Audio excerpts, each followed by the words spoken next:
You know what? God is about to do something new again in the earth. He's going to do something new that's never been done before. He's going to pour out his Spirit on all flesh. Not just some people in some places, but every living human being will have the Spirit of God poured out on them. It's baptism in fire. Are we not crying out for the fire? Well, he's going to send it. I've seen that fire. It's love. I'm not surprised about that either. The greatest force, the mightiest power ever created is love. It is.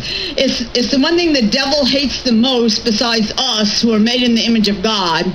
He hates love because he's hate.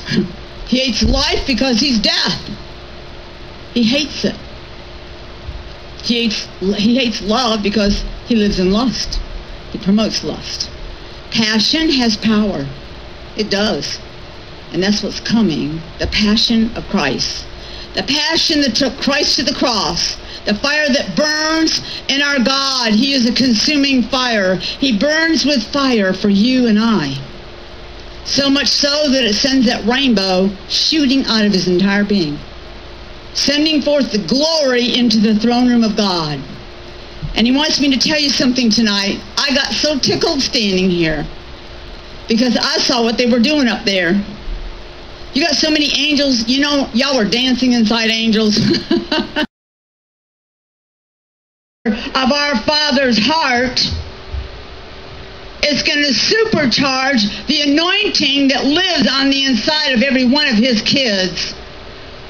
And you will step out in great faith, great love, great power, and demonstrate those greater miracles. Does it not say he's coming for a church without spot or wrinkle? We're not there yet, are we, as a body? The church is not there yet. So guess what? He's not coming tomorrow. And he's not coming next week. Because the first thing he's going to do is get us empowered. Did I teach you all how to release the anointing the last time I was here?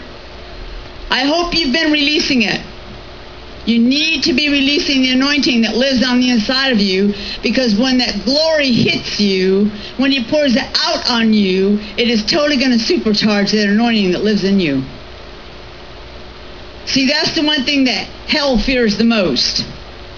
That you're going to find out what he meant when he said, let us make them in our image and after our likeness. Not just the outward appearance, but inside. What you're saying, every time I go to heaven, they talk about that the most. The heaven invasion. You can call it Joel 2, the Great Awakening, the former and latter rain. They call it the heaven invasion.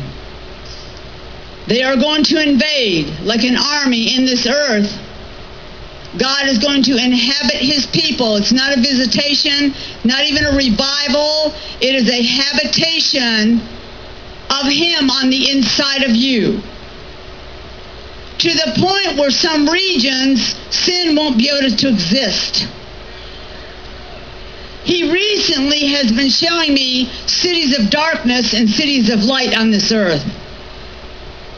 During this move of God coming to the earth, when that glory is released in God's people, there'll be some regions that are there's so many believers that it's inhabited that crime won't be able to stay there.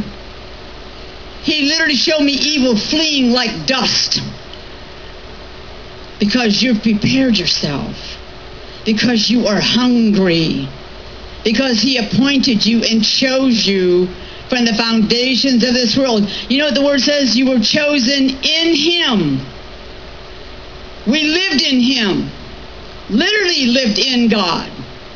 We are his offspring. His kids. You came from the inside of God. How many people knew that? How many people didn't know that? Let me see your hand if you did not know that.